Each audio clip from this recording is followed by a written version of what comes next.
Under the Trump administration, we will defend the proud tradition of female athletes, and we will not allow men to beat up, injure, and cheat our women and our girls. From now on, women's sports will be only for women. Because with this executive order, the war on women's sports is over.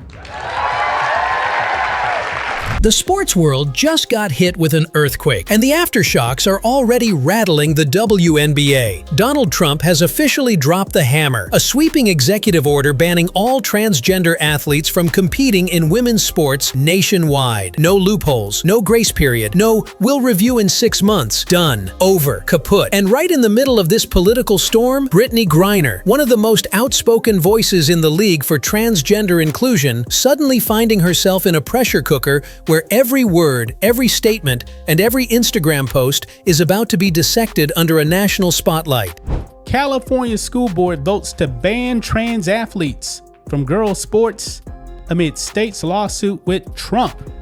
Decision comes as President Donald Trump's DOJ sues California over policies allowing males and girls sports. Yeah. Oh, and this all comes just days after the Caitlin Clark Slur controversy, which has already put the league in full-blown PR triage mode. We're talking about a collision of politics, sports, and public perception that could reshape women's athletics for a generation. In this video, we're breaking down exactly what Trump's order means, how it ties directly to the Caitlin Clark incident, and why Brittney Griner might be facing the biggest public relations challenge of her career. We'll look at the political chess game Trump is playing, the behind-the-scenes panic inside the WNBA, and the growing divide in locker rooms across the country. Plus, the ripple effect this could have on the NCAA, Olympic sports, and even the way fans view women's athletics altogether. This isn't just another culture war headline. This is the kind of move that forces everyone, players, coaches, and even fans, to pick a side. There are states who are aggressively moving to prevent transgender athletes playing. But where is that going to be on your radar in terms of advocating for athletes, all athletes, transgender athletes, to be able to play? Oh, I mean, that ranks high on the list of things that I'll be fighting for and speaking up against. You know, everyone deserves the right to play. Everyone deserves the right to... So I want to hear from you. Do you think Trump's ban will protect the integrity of women's sports, or is this going to cause even more chaos? Drop your thoughts in the comments below, smash that like button if you believe women's sports should be fair and competitive, and make sure you subscribe to Her Hoops for deep dives on the stories shaking up the game. To really understand why this Trump executive order is such a bombshell, you've got to rewind a bit. The WNBA and women's sports in general. Did you see the race where they had the best female runners, and they had a guy who was a decent runner, a long-distance race? And he won by 5 hours and 19 seconds. You know, normally you win by like 12 seconds, 2 seconds, a quarter of a second. He won by 5 hours and 19 seconds. It's crazy. And you know, honestly, it's demeaning for women, very demeaning. These are great athletes. It's very demeaning, and we're going to protect women. We're going to protect women. We're going to protect everybody. Have been walking a tightrope for years when it comes to the issue of transgender athletes. On one side, you've got players, advocates, and organizations pushing for full inclusion, arguing that sport should be a place for everyone, no matter your gender identity. On the other side, you've got people who believe allowing transgender women to compete in women's leagues fundamentally changes the competitive balance. Brittney Griner has been firmly planted in the inclusion camp. She's spoken on panels, given interviews, and repeatedly said that trans women should be welcomed into women's basketball without restrictions. I want to believe that the country is healing itself of the woke madness that invaded sports. When it came to allowing males to identify as females and participate in female sports and win medals, displace females, it was absolutely outrageous, folks. And that's made her a lightning rod for critics, especially in political circles that see sports as one of the front lines of the cultural debate. Then came the Caitlin Clark Slur controversy. If you missed it, here's the quick recap. After a heated game, an opponent allegedly hurled an anti-LGBTQ slur in Clark's direction. The incident went viral, sparking outrage on social media and igniting debates about respect, professionalism, and the league's culture. The WNBA was already scrambling to manage that story when Trump's executive order hit. Some people want men and women's sports, and some people don't. And I was with somebody yesterday who was so upset that the bill was signed where men cannot participate in women's sports. And I said, he's a very smart guy, went to a great school, was a great student, and he actually feels, you know, that that should happen. Men should be able to play, meaning transition into women's sports. And you talk to them and it's just, I don't understand it. I don't understand how the problem ever got started in the first place. Now, for the first time, there's a clear nationwide rule. If you're a transgender woman, you cannot compete in women's sports. Period. This applies to high school, college, and professional leagues, including the WNBA, with the federal government now enforcing the ban. That's why this isn't just another policy debate. This is the law of the land. And for players like Griner, who have built their brands partly around advocacy, this changes everything. The problem here isn't just the ban itself. To come here, sit in these seats, and feel safe, and not feel like there's a threat or they can't be who they are, or like it's just all eyes on them. So I think it's a crime, honestly, to separate someone for any reason. So I definitely will be speaking up against that legislation. It's the collision between personal convictions, public image, and political power. Let's start with Brittney Griner. She's built her reputation as more than just a dominant post presence. She's been a vocal advocate for LGBTQ+ rights, criminal justice reform, and gender equality. That advocacy has always been part of her brand. But now, Trump's executive order has drawn a hard line in the sand. If she continues to publicly support transgender inclusion, she's no longer debating league policy. She's opposing federal law. That changes the entire risk calculation. Speaking out now doesn't just invite Twitter backlash, it risks alienating fans, sponsors, and even teammates who agree with the new rule. On the flip side, staying silent could be seen as betrayal by the very community she's fought to defend. And it's not just Griner. The WNBA, as a league, has positioned itself as one of the most progressive organizations in all of professional sports. We're talking about a league that encouraged player protests, publicly supported Black Lives Matter, and stood up for reproductive rights. Now, for the first time, it's being forced into a corner where its values and federal law are in direct conflict. If the WNBA complies quietly, it risks losing credibility with its own players and fans who value inclusion. If it pushes back, it risks legal figures, funding issues, and political retaliation. And remember, this comes right after the Caitlin Clark controversy, which already had people questioning the league's discipline, professionalism, and brand management. The timing could not be worse. So here's the core problem.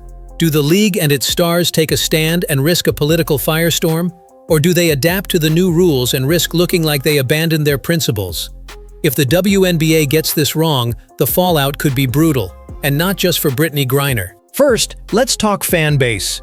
Women's sports have been on a growth rocket over the past few years. Caitlin Clark is breaking attendance records, viewership is climbing, sponsorship money is flowing in at rates we haven't seen in decades. But that growth is fragile.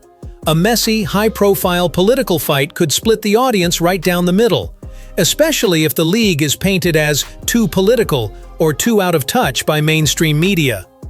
Look at what happened in the NFL during the national anthem protests.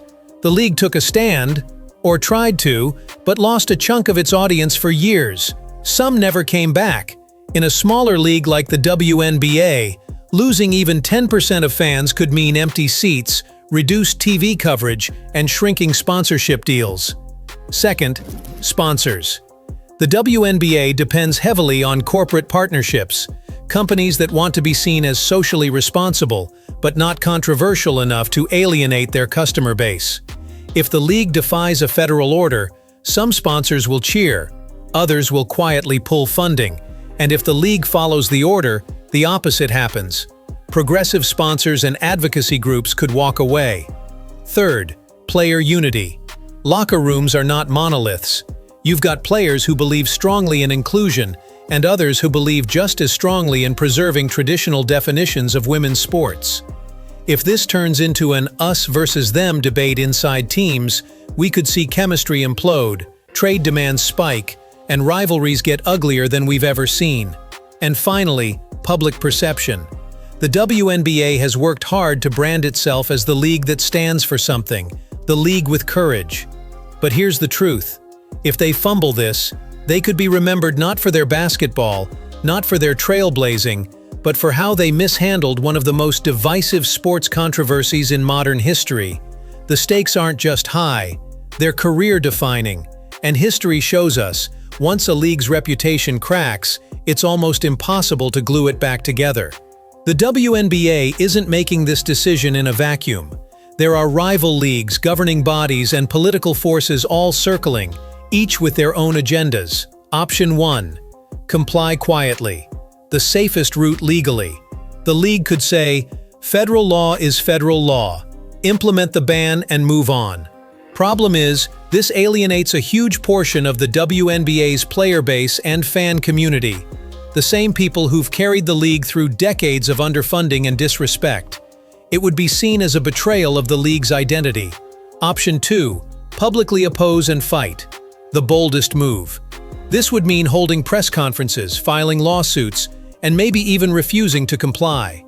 It would ignite massive public support from progressive groups, but also draw fierce backlash from political leaders and possibly trigger funding cuts or league sanctions.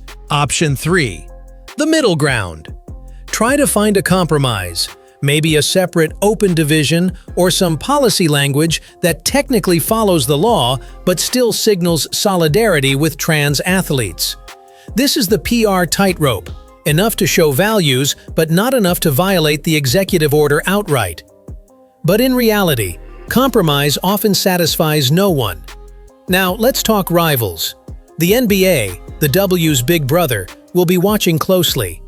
Adam Silver has been vocal about inclusion, but the NBA's global business model means it treads carefully around controversial US political issues. If the WNBA takes a hard stance, will the NBA back them financially and legally? Or will they distance themselves to protect the brand? There's also international leagues. If trans athletes are banned in the US, overseas leagues in Europe or Australia could market themselves as inclusive alternatives, poaching talent and fan interest. This wouldn't be the first time. Plenty of American players have gone overseas for better pay and playing conditions. And finally, the NCAA. College basketball is the WNBA's pipeline. If the executive order applies there too, you could see recruiting chaos. Schools in states that oppose the ban might explore legal workarounds, creating a messy and inconsistent talent pool. The WNBA has to pick a path, but every path comes with landmines, and the clock is ticking. From the outside, a basketball team looks unified, matching jerseys, synchronized plays, celebrating together after a big shot. But inside, this kind of political earthquake can fracture even the tightest locker rooms. Some players have already made it clear they'll take a public stand, post on social media, wear protest shirts, speak in post-game interviews. Others feel just as strongly in the opposite direction, believing the ban is about fairness in competition, not discrimination. That's a recipe for silent resentment.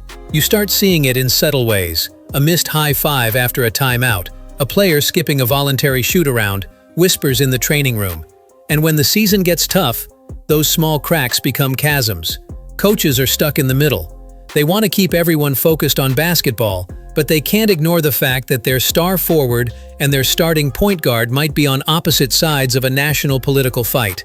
One bad press conference answer, one misinterpreted tweet, and suddenly ESPN is running WNBA locker room in turmoil, headlines for weeks.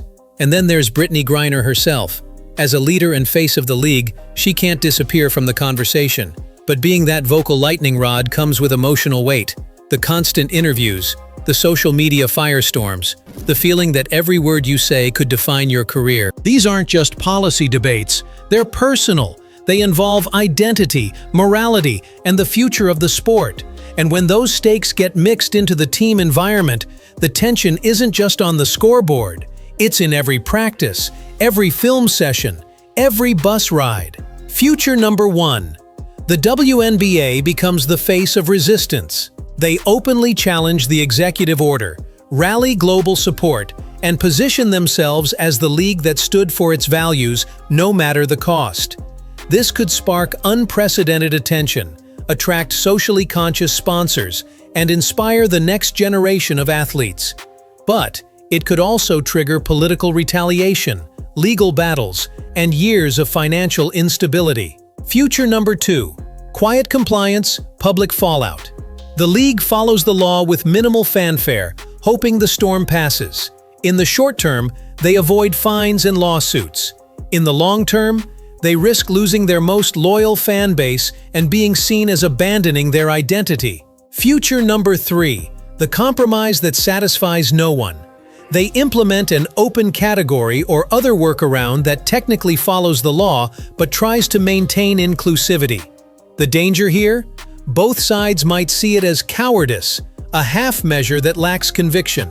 Whichever path they choose, one thing's certain: this decision will define the league for the next decade. It won't be forgotten, and every player, coach, sponsor, and fan will remember where the WNBA stood when it mattered most. So here we are, Brittney Griner, the WNBA, and an entire sport standing at a crossroads, forced to choose between obeying the law and staying true to the values that built their identity.